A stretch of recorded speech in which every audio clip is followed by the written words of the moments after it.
ஒரு சமயம் ஜெயேந்திர சரஸ்வதி சுவாமிகளுக்கு ரொம்ப உடம்பு முடியாத போயிடுச்சு. ரொம்ப உடம்பு முடியாத போயிடுச்சு.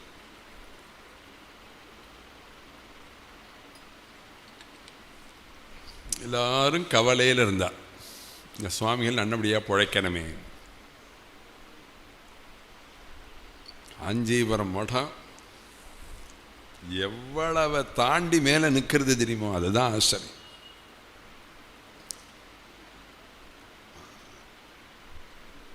ஜெயேந்திரருக்கு அப்போ மகாபரிவா இருந்தார். மகாபரிவா என்ன பண்ணார் தெரியுமோ, சரி அதுக்கு என்ன நானே போக்கி விடுறேன் அப்படின்னு சொல்லலை. அதுதான் ஆச்சரியம். இந்த கிழக்கு தாம்பரத்தில் சகடபுரம் மட்டம்னு ஒரு இடம் இருக்கு.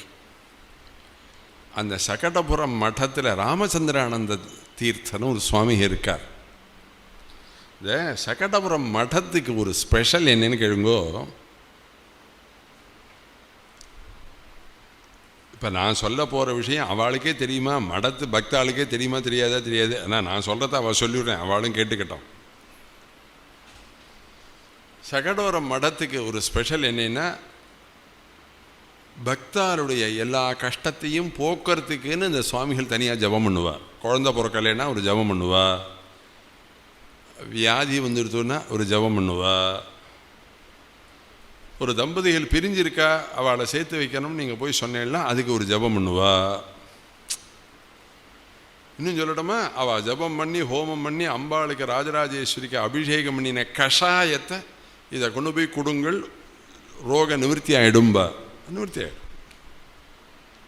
அப்போ மகாபரிவா என்ன பண்ணினார், கிட்ட கறக்கிற அணுக்க தொண்டர்களை கூப்பிட்டு, இந்த சகடபுரம் மடத்தில் பெரியவா இருக்கா இல்லையா, அவள்கிட்ட போய் ஜெயேந்திர சரஸ்வதி சுவாமிகளுக்கு உடம்பு சௌக்கியமாகணும்னு ஜபம் பண்ணி பிரசாதம் வாங்கிட்டு வா போங்க அப்படின்னு அனுப்பிச்சுட்டார். அவள் எல்லாரும், அப்போ ராமச்சந்திரானந்த தீர்த்தர் இங்கே இருந்தார்.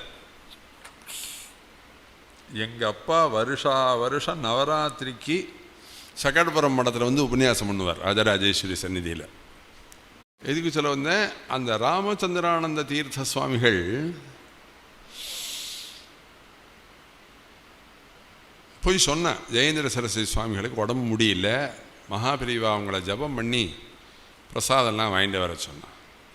உடனே இப்படி கண்ணை மூடிண்டார் ராமச்சந்திரானந்தன். நான் பார்த்துருக்கேன், அவரை நன்னா பார்த்துருக்கேன். அந்த ராஜராஜேஸ்வரிக்கு நாகபூஷண பட்டுன்னு ஒருத்தர் பூஜை பண்ணிட்டு இருந்தார். அப்படியா, ஒரு 3 நாள் இங்கே தங்குங்கோன்னார். கண்ணை மூடினார். அவர் ஏதோ பெரிய ஆபத்தில் இருக்கார்னு தெரிஞ்சுன்னு விட்டார். ஒரு 3 நாள் இங்கேயே தங்குங்கோ அப்படின்னார்.